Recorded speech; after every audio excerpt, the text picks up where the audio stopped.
NHL.com. You gotta calm down with the language, man. You can't be saying it like that. That's provocative.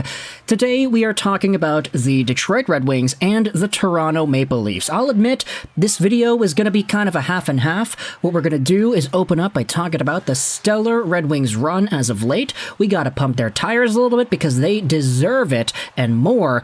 And then we're also going to talk about how, with this in mind, things have really gotten worse for the Toronto Maple Leafs. As we had talked about yesterday, the Leafs are in some serious trouble. Sure, in a vacuum, you could say that a 4-game losing streak may not be the worst thing in the world.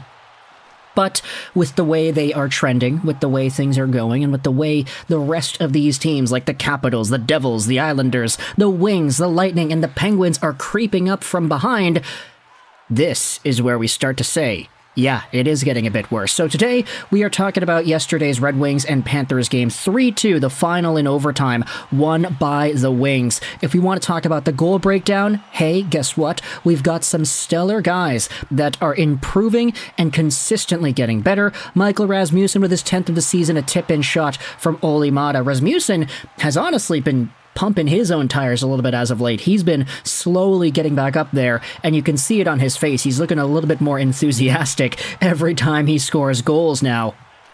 But you also had yourselves goals from Robbie Fabry taking advantage of a shift in the Panthers zone. Good shot right there. And then, of course, Dylan Larkin in overtime on the power play to get things right by. It's so rare to see a power play carry over into overtime in the first place, so the fact that the Wings were able to capitalize and have this goal scored by the captain himself, beautiful showcase, beautiful 2 points. You could say this was a character win for the Detroit Red Wings, considering that they probably should not have won the game based off of some of the advanced analytics.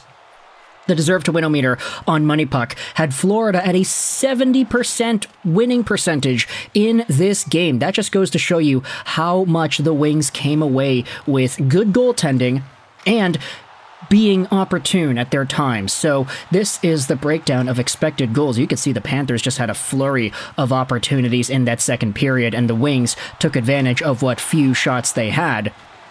Alex Lyon, of course, in this game had himself a showcase. 34 shots against, 32 saves, and 941 save percentage, and he comes away looking like a hero. With this win, the Red Wings get 2 points, and they move up to third place in the Atlantic Division with 51 points in 44 games played. Now, Boston and Florida, these guys are kind of out of reach. If I'm going to be honest, if you talk about the Atlantic Division as a whole, sure, the Maple Leafs are 1 point behind, and they're 2 games behind too, so the Leafs do have games in hand, but just seeing this situation, seeing the fragility of the Toronto Maple Leafs and their position in the standings, hey, we talked about this yesterday. This is why you could say that things are getting worse for Toronto. With this win by Detroit, they are now in that third place position. The Leafs are in the wild card, 1 ahead of Tampa Bay. But as we had talked about, there are some of these teams behind: Pittsburgh, Washington, New York, New Jersey. They are all smack dab in there, separated by at the most 3 points in the standings. Anything can happen between now and the end of the season, and if the Maple Leafs end up losing more games, they're 4-4-2 in their last 10, they could find themselves in this 3rd, 4th, 5th place spot in the wildcard race as soon as next week. It's really dependent on what happens with the Maple Leafs short term, and they're coming over and playing a game against the Calgary Flames team that has been on the up and up themselves. The Flames have won 4 in a row, but before we dive into that game, let's talk a little bit more about the Detroit Red Wings, because things have been looking so good for this team ever since the turn of the new year that I wanted to go over some numbers. This is what the Grindline podcast tweeted out. Big shout out over to the Grindline folks. Still a big fan of their work over here. This tweet is actually from yesterday before the game that the Wings played against the Panthers, but here are the Wings stats from last year to this year through 43 games since the starts of their seasons. Last year, the Wings had 18 wins, 17 losses, and 8 overtime losses, 134 goals for, 149 against, a 46.7 Corsi for percentage, and a 48.5 face-off percentage. This year, the Wings have improved in almost every one of these categories. They're 22-16-5 in the first half of the year. 155 goals for, 144 goals against, so a slightly better goals percentage. They are scoring more than they're allowing, which is not the case that they had last year. Interestingly enough, though, their Corsi for percentage is actually lower this year than it was last year. Only by slightly, but it is interesting to note that this is the case. What that indicates to me is that even though this team is getting a lot more goals and allowing fewer than they had last season, they are getting stellar goaltending and they're capitalizing on their shots. They also have the face-off percentage a little bit better this season. You would like to see this go to 50 and beyond, just so you know that they're winning more draws than they're losing, but still, having this closer to 50 is better than having it lower than. Either way, with the Wings and their positioning in the goaltending crease right now, I talked about how this Corsi percentage number is indicative of goaltending and finishing. Well, that's exactly what we're seeing when it comes to goaltending per se. Because if you go over to the NHL's save percentage leaders, Alex Lyon is right here. He is 5th overall in the entire National Hockey League in save percentage with a .923. In fact, his numbers this season are just kind of crazy in general. Go over to the total list here.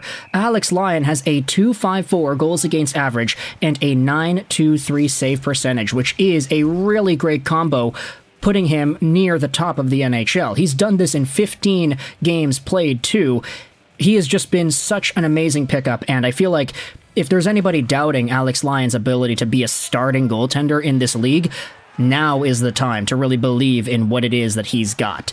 I mean, look at the game log over here. .941 save percentage against the Panthers, .917 against the LA Kings. You also have the .936 against Edmonton, .935 against the Ducks, .930 against LA. He has been so good the past few weeks that there's no doubting what Alex Lyon is selling anymore. Now, where do we go with the Toronto Maple Leafs and their conversation with the standings? Because as we did note, the Maple Leafs are not in that playoff position top 3 in the Atlantic anymore. They are behind, and heading into today's game against a hot Calgary Flames team, literally and figuratively, haha, funny pun, we do have ourselves a good assessment about where everything goes should the results of this game tomorrow go in the way that we want them to. Now, whether or not you want the Leafs to win or lose this game and lose out on the playoffs in general, that's your prerogative. We got Leafs fans, we got Red Wings fans tuning into this video, but just from MoneyPuck.com, there's a 54.7% chance of the Maple Leafs winning this game. And if you talk about the odds, this is a really big game for the Leafs. Because if they lose to the Flames in regulation, like they've lost the past 3 games they've had in regulation, their playoff odds go down to 64.6%. If they win, those odds go up to 72.8%.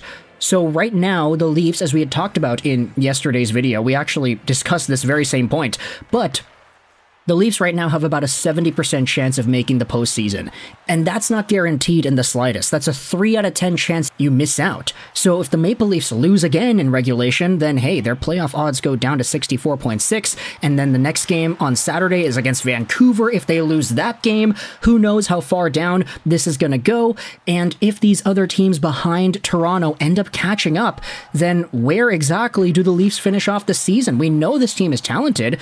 I mean, the quote from Mitch Marner goes out there and says it all. He said this at the end of the game last time: the Leafs are not frustrated. We got to ignore what everyone else says. We know we're a great hockey team. We show up every night. I mean, this last 4 games that we've had leads, we've played some awesome hockey, some great hockey. So I get it, the quote could have been taken out of context. Everybody's been talking about this particular quote and how it indicates a different kind of culture that the Leafs have, and why is Mitch Marner going out there and always talking about the media only to say that he ignores the media. Like, it's a thing, right? But the Maple Leafs are in a fragile position. They need to win this game against Calgary, and they have the better chance of doing so, according to MoneyPuck.com. But we'll see if the Flames are able to pull one out of their hat, because they have been hot themselves, and take it to a Maple Leafs team that has already been faltering down. Let me know your thoughts in the comment section below about the Maple Leafs and how things are getting worse for their playoff odds. What are your thoughts on the Wings bouncing back and taking charge, 3rd overall in the Atlantic? Of course, Toronto could just very well win today's game against Calgary and retake that 3rd overall spot, but the Wings are still locked up in that wild card if that's the case, depending on what happens with the Tampa Bay Lightning. So let me know your thoughts in the comment section below about the Red Wings defeating the Panthers, the Maple Leafs and their playoff odds, how well Detroit has been playing as of late, and anything else you want to talk about as well. I hope you enjoyed this video, and bye.